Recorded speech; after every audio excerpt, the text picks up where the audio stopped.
Abril na! Kasabay ng pag-init ng panahon ang patuloy na pag-init ng mga kaganapan sa OPDS. Sa edisyong ito, muli namin ibinabahagi ang mahalagang update at mga naging ganap ng OPDS noong Marso. Tara na't magbalik tanaw!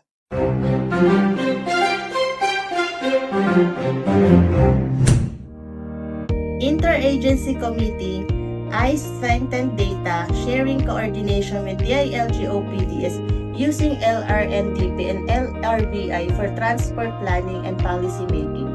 Noong March 17, nakipagpulong ang OPDS sa mga kinatawan ng iba't ibang national government agencies na kasapi ng Interagency Committee on Transport Planning sa isang pagpupulong na pinangunahan ng DepDep. Sa nasabing pagpupulong, ibinahagi ng OPDS ang dalawang pangunahing inisyatiba.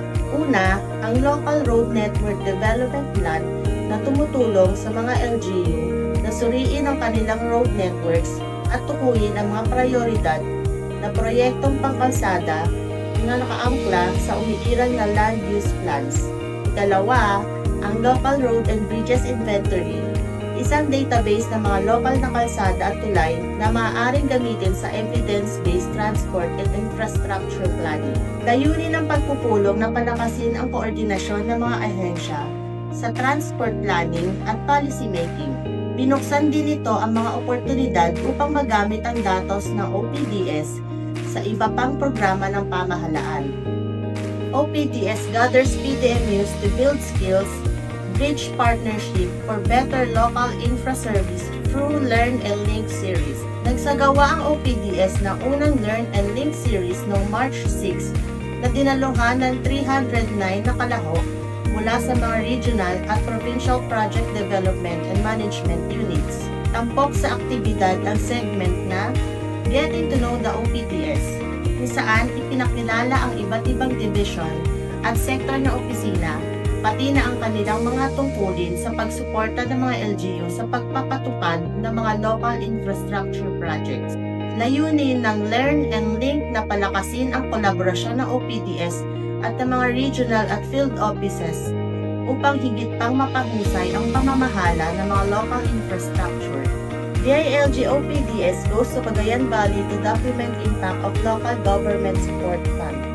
Matagumpay na isinagawa ng OPDS mula March 23 hanggang 26, katuwang ang DILG Region 2 PDMU, ang field documentation ng mga natapos na LGSF-funded projects sa Cagayan Valley Region.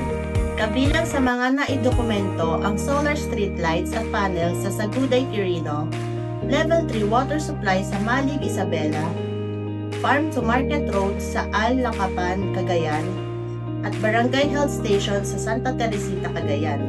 Layunin ng field documentation na maipakita hindi lamang ang mga nakumpletong proyekto, kundi pati ang mga makabuluhang pagbabago na idulot ng mga ito sa mga komunidad.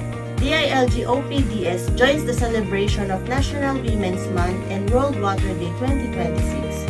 Nakiisa ang OPDS sa pagdiriwang ng National Women's Month na may temang Lead Like the Babaylands, Pilipinas, at ng World Water Day na may temang Isang Agos para sa Karapatan at Pagkakapantay-Pantay. Bilang pakikibahagi, nagsagawa ang OPDS ng Facebook campaign na nagtatampok ng mga kwentong tagumpay ng kababaihan sa iba't ibang komunidad, dulot ng mga water supply projects na pinondohan sa ilalim ng LGSF. Dagdag pa rito, noong March 26 sa culminating activity ng DILG para sa National Women's Month, nakamit ng Team Ana na kinabibilangan ng OPDS ang ikalawang pwesto sa Lutong Pampamilya Book Contest. At yan ang mga ganap ng OPDS noong Marso. Huwag kalimutang i-like, i-share at i-follow ang aming page para updated kayo sa lahat ng OPDS ganaps. Ito ang OPDS, Building Communities, Paving the Future.